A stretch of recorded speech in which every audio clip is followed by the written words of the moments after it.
Heute überraschen wir Lennart und Ronja mit einem Campingwochenende der besonderen Art. Womit, erfahren Sie erst jetzt.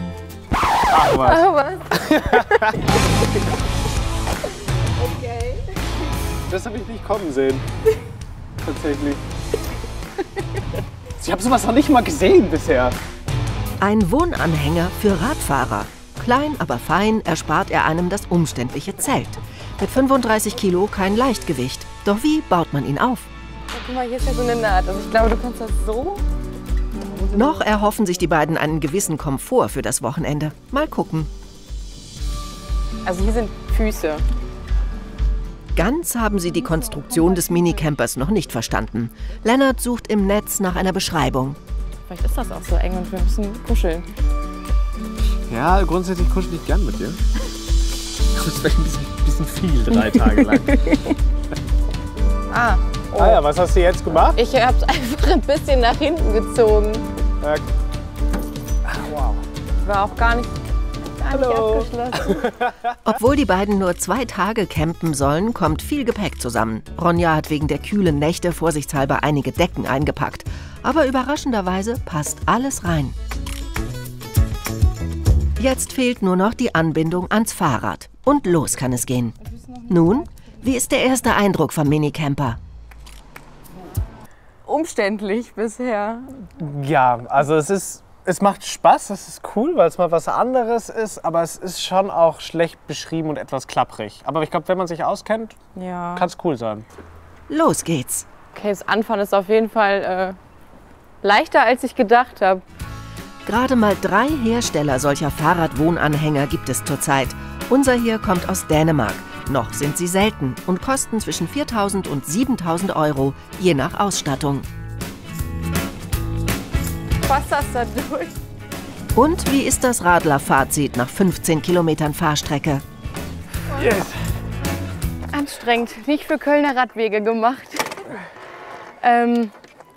Was super anstrengend ist, wenn Wurzeln da sind. Man hat das Gefühl, es reißt einem irgendwie das Hinterrad weg nach links und rechts oder zieht einen auch richtig zurück. Und man muss ständig abbremsen, weil überall sind Poller und man weiß halt nicht, ob man durchpasst. Wer so ein Abenteuer erleben möchte, ohne Tausende von Euros auszugeben, der kann sich so einen Fahrradwohnanhänger auch für rund 35 € am Tag mieten. Nach einigem Hin und Her haben Ronja und Lennart ihren Minicamper einigermaßen stabil auf dem Untergrund ausgerichtet. Steht? Es kommt immer ein bisschen auf den Kontext an, aber es ist, glaube ich, im Großen und Ganzen besser als auf unserem Hof, tatsächlich. Okay. Deswegen mach mal auf, dann können wir gucken, glaube ich. Schlüssel. Überall wird im Camper an Gewicht gespart. Deshalb besteht die Schlafkonstruktion aus gelochten Platten. Ausgeklappt hat der Camper eine Länge von rund 2,60 Meter. Allerdings ist er nur 99 Zentimeter breit. Der Nachbar wundert sich. Nicht viel für 2 Erwachsene. Also ich sehe noch nicht so ganz, wie wir das zu zweit hier nachher machen sollen. Mit dem Liegen? Ja, so. Das ist ja schon weniger, als ich nachts eigentlich alleine brauche. Ja. Du bist aber auch ein Mensch, der sehr lebhaft träumt. Ja, von der Länge her passt das. Durchdacht wirkt er schon, der Camper, der auch bei aufgebautem Bett noch ausreichend Platz für das Gepäck hat. So bleibt alles im Trockenen. Nach der Pflicht kommt für Ronja und Lennart jetzt die Kür. Ihr Kurzurlaub kann beginnen. Ja, hast du tatsächlich. Warum kriege ich eigentlich den kleinen Becher? Tschüss. Cheers. Die Nacht bricht an auf dem Campingplatz am Rhein. Für Ronja und Lennart beginnt die größte Herausforderung. Zu zweit auf knapp 1 Meter Breite Schlaf finden. Und wie war die Nacht? Eng und kuschelig?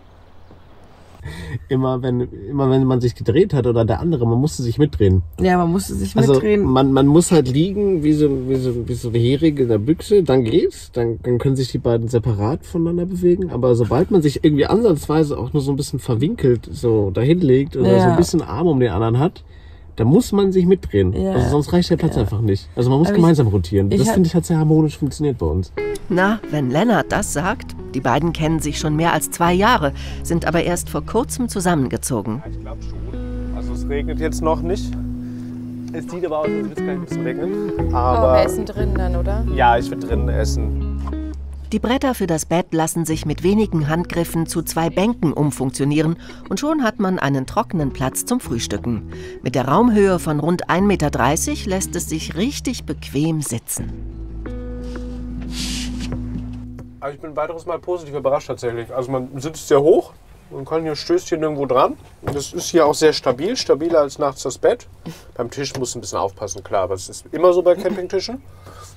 Und ich habe schon in Außengastros gesessen, die weniger bequem waren. Ich finde auch, man hat zum Sitzen hier eigentlich gut Platz. Und ist mir gerade noch aufgefallen, das Fenster ist genau beim Tisch. Das heißt, man kann beim Essen auch gut rausgucken, man hat eine schöne Aussicht. Die Leute beobachten. Die Leute beobachten, ja. Nee, ich finde es super zum Sitzen hier. Der Minicamper fällt auf. Gefühlt jeder zweite Spaziergänger bleibt neugierig stehen. Für Ronja und Lennart geht jetzt ein aufregendes Wochenende zur Neige. Wie war's unterm Strich? Also man muss sich daran gewöhnen, dass es sehr eng ist und sehr hellhörig und man keine Vorhänge hat, aber... Bei uns hat es gerade auch sehr gut getan, mal wieder so auf engem Raum zu schlafen, weil man verliert schon so ein bisschen den Kontakt, wenn man den ganzen Tag arbeitet und wir haben so ein 2-Meter-Bett daheim.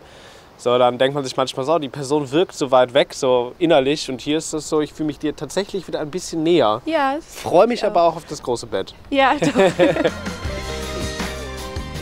Der Beziehung von Lennart und Ronja hat der Minicamper jedenfalls gut getan. Und vielleicht ist dies ja wirklich eine neue, nachhaltige Reiseform für die Umwelt und für die Liebe.